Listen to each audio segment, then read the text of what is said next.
Hello ಕರ್ನಾಟಕದ ಜನತೆ, welcome back to updates Kannada 360 channel. So ಈ ತಿಂಗಳಿನ ಗೃಹಲಕ್ಷ್ಮಿ ಯೋಜನೆ ಹಣ ಬಿಡುಗಡೆ ಆಗಿದೆ. ಸೊ ಎಲ್ಲ ಕಂತಿನ ಹಣನ ಸ್ಟೇಟಸ್ ತಿಳಿಯಲು ನೀವು ಈ ರೀತಿ ಮಾಡಬೇಕು. ಸೊ ಸ್ಟೇಟಸ್ನ ಹೇಗೆ ಚೆಕ್ ಮಾಡೋದಂತ ಎಲ್ಲ ಈ ವಿಡಿಯೋದಲ್ಲಿ ಡೀಟೇಲ್ ಆಗಿ ತಿಳಿಸ್ಕೊಡ್ತೀನಿ. ಸೊ ಮತ್ತು ಎಣ್ಣೆ ಕಂತಿನ ಹಣ ಯಾವ ಯಾವ ಜಿಲ್ಲೆಗೆ ಬಿಡುಗಡೆ ಆಗಿದೆ ಅಂತಲೂ ತಿಳಿಸ್ಕೊಡ್ತೀನಿ. ಸೊ ಬನ್ನಿ, ವಿಡಿಯೋನ ಸ್ಟಾರ್ಟ್ ಮಾಡೋಕ್ಕಿಂತ ಮುಂಚೆ ನೀವೇನಾದರೂ ನಮ್ಮ ಚಾನಲ್ಗೆ ಸಬ್ಸ್ಕ್ರೈಬ್ ಮಾಡ್ಕೊಂಡಿಲ್ಲ ಅಂದರೆ ದಯವಿಟ್ಟು ಚಾನಲ್ಗೆ ಸಬ್ಸ್ಕ್ರೈಬ್ನ ಮಾಡಿಕೊಂಡು ವಿಡಿಯೋನ ಆದಷ್ಟು ಎಲ್ಲರಿಗೂ ಶೇರ್ ಮಾಡಿ, ವಿಡಿಯೋಗೆ ಲೈಕ್ ಕೊಟ್ಬಿಟ್ಟು ವಿಡಿಯೋನ ನೋಡಿ. ಸೊ ಇಲ್ಲಿವರೆಗೂ ಕೋಟ್ಯಾಂತರ ಮಹಿಳೆಯರು ಅರ್ಜಿನ ಸಲ್ಲಿಸಿದ್ರು. ಸುಮಾರು 90% ಜನರಿಗೆ ಗೃಹಲಕ್ಷ್ಮಿ ಯೋಜನೆ ಹಣ ಸಿಕ್ಕಿದೆ. ಸೊ ಎಣ್ಣೆ ಕಂತಿನ ಹಣನು ಬರೋಬ್ಬರಿ 70% ಮಹಿಳೆಯರಿಗೆ ಬಂದು ಜಮಾ ಆಗಿದೆ. ಸೊ ಇದೇ ತಿಂಗಳು 26 ಒಳಗೇನೆ ಎಲ್ಲರಿಗೂ ಜಮಾ ಮಾಡ್ತೀನಿ ಅಂತ ಹೇಳಿದರು.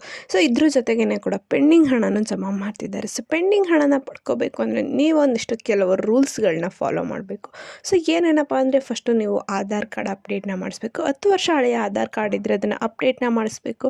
ಹಾಗೆ ಅಂಚೆ ಕಚೇರಿಯಲ್ಲಿ ಒಂದು ಖಾತೆನ ತೆಗಿಬೇಕು. ನಿಮ್ಮ ಖಾತೆಗೆ ಏನಾದರೂ ಹಣ ಬರ್ತಿಲ್ಲ, ಇಲ್ಲಿವರೆಗೂ ಒಂದು ಕಂತಿನ ಹಣನ ನೀವು ಪಡ್ಕೊಂಡಿಲ್ಲ, ಸೊ ಅಂಚೆ ಕಚೇರಿಯಲ್ಲಿ ನೀವು ಅಕೌಂಟ್ನ ತೆಗೆದುಬಿಟ್ಟು ಅದಕ್ಕೆ ನಿಮ್ಮ ಆಧಾರ್ ಕಾರ್ಡು, ಅದಕ್ಕೆ ನೀವು ನಿಮ್ಮ ಆಧಾರ್ ಕಾರ್ಡನ್ನ ಲಿಂಕ್ ಮಾಡಿಸಿ ಆಮೇಲೆ ಅಪ್ಲಿಕೇಶನ್ನ ಹಾಕಿ ಮತ್ತೆ ಮರು ಅಪ್ಲಿಕೇಶನ್.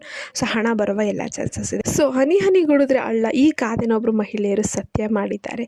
ಏನು ಇಲ್ಲಿವರೆಗೂ 8 ಕಂತಿನ ಹಣ ಬಂದಿತ್ತಲ್ಲ, ಅವರು ಅದನ್ನೆಲ್ಲ ಕೂಡಿಟ್ಕೊಂಡು ಮಹಿಳೆಯೊಬ್ಬರು ತಮ್ಮ ಮನೆಗೆ ಫ್ರಿಜ್ಜನ್ನು ಖರೀದಿನ ಮಾಡ್ಕೊಂಡಿದ್ದಾರೆ. ಇದನ್ನು ಸ್ವತಃ DK ಶಿವಕುಮಾರ್ ಅವರು ತಮ್ಮ FB ಅಕೌಂಟಲ್ಲಿ ಪೋಸ್ಟ್ ಮಾಡ್ಕೊಂಡಿದ್ರು. ಏನು ಸರ್ಕಾರ ನೀಡ್ತಿರೋ ಗ್ಯಾರಂಟಿ ಯೋಜನೆ ಒಂದು ಮಹಿಳೆಯರಿಗೆ ತುಂಬ ಒಳ್ಳೆ ಕೆಲಸಕ್ಕೆ ಉಪಯೋಗ ಆಗ್ತಿದೆ. ಸರ್ಕಾರ ಇದು ನನಗೆ ಕಂಟಿನ್ಯೂ ಮಾಡಲಿ ಅಂತ ಬಯಸೋಣ. ಸೊ ಯಾರ್ಯಾರೆಲ್ಲ ಇನ್ನು ಪೆಂಡಿಂಗ್ ಹಣ ಪಡ್ಕೊಂಡಿಲ್ಲ, ಈ ಎಷ್ಟು ಚೇಂಜಸ್ನ ಮಾಡಿಸ್ಕೊಂಡ್ರೆ ನೀವು ಕೂಡ ಪೆಂಡಿಂಗ್ ಹಣನ ಪಡ್ಕೋಬೋದು. ಸೊ ನಾನು ಹಿಂದೆನೇ ತಿಳಿಸ್ದಂಗೆ 8ನೇ ಕಂತಿನ ಹಣನು ಕರ್ನಾಟಕದ 28 ಜಿಲ್ಲೆಗಳಿಗೂ ರಿಲೀಸ್ ಆಗಿದೆ. ಸೊ ನೀವು ಕೂಡ ನಿಮ್ಮ ಹಣ ಬಂದಿದೆಯೋ ಇಲ್ವೋ ಅಂತ ಚೆಕ್ ಮಾಡ್ಕೋಬೇಕಾ, ಯಾವ ತಾರೀಕಿನಂದು ಯಾವ ಕಂತಿನ ಹಣ ಬಂದಿದೆಯಾ ಅಂತ ಚೆಕ್ ಮಾಡ್ಕೋಬೇಕಂದ್ರೆ ನೀವು DBT ಅನ್ನೋ ಒಂದು ಅಪ್ಲಿಕೇಶನ್ನ ಡೌನ್ಲೋಡ್ ಮಾಡಿಕೊಂಡು ನಿಮ್ಮ ಮೊಬೈಲನ್ನೇ ಡೌನ್ಲೋಡ್ ಮಾಡಿಕೊಂಡು ನೀವು ನಿಮ್ಮ ಮನೆಯಲ್ಲೇ ಕೂತ್ಕೊಂಡು ಚೆಕ್ ಮಾಡ್ಕೋಬೋದು.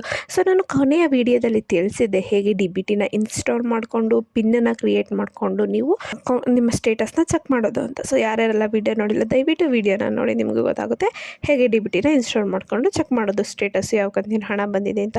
ಸೊ ಇಷ್ಟು ಹೇಳ್ತಾ ಈ ಮಾಹಿತಿ ನಿಮಗೆ ಇಷ್ಟ ಆಯಿತು ಅಂದ್ಕೊತೀನಿ. ಇಷ್ಟ ಆದರೆ ದಯವಿಟ್ಟು ಚಾನಲ್ಗೆ ಸಬ್ಸ್ಕ್ರೈಬ್ನ ಮಾಡಿಕೊಂಡು ನನಗೆ ಸಪೋರ್ಟ್ ಮಾಡಿ ಅಂತ ಕೇಳ್ತಾ, ಏನೇ ಪ್ರಾಬ್ಲಮ್ ಇತ್ತಂದ್ರೆ ಕಮೆಂಟ್ ಹಾಕಿ. ಧನ್ಯವಾದಗಳು.